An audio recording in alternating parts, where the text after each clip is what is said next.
மாணிக்கவாசகர் சொல்ல சிவபெருமானே தன் கைப்பட எழுதினதா சொல்லக்கூடிய சிவபுராணம் பாடலை நாம கேட்கவும் படிக்கவும் முடியுது அப்படின்னா அது நம்ம செஞ்ச பாக்கியம்.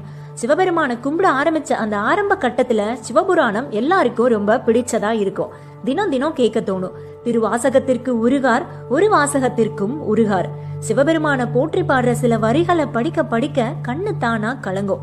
சிவபுராணம்ல மொத்தம் 95 வரிகள் இருக்கு.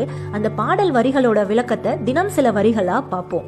நமச்சிவாய வாழ்க, நாதன் தாள் வாழ்க, இமைப்பொழுதும் என் நெஞ்சில் நீங்காதான் தாள் வாழ்க, கோகலி ஆண்ட குருமனிதன் தாள் வாழ்க, ஆகமம் ஆகி நின்று அன்னிப்பான் தாள் வாழ்க, ஏகன் அநேகன் இறைவனடி வாழ்க.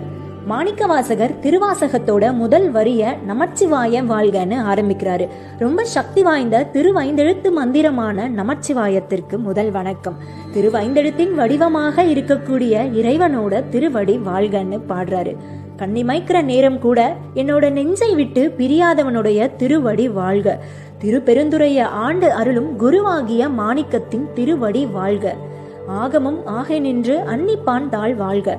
ஆகமம் அப்படிங்கிறது இந்து சமயத்தோட முப்பெரும் பிரிவுகளான சைவம், வைணவம், சாக்தம்.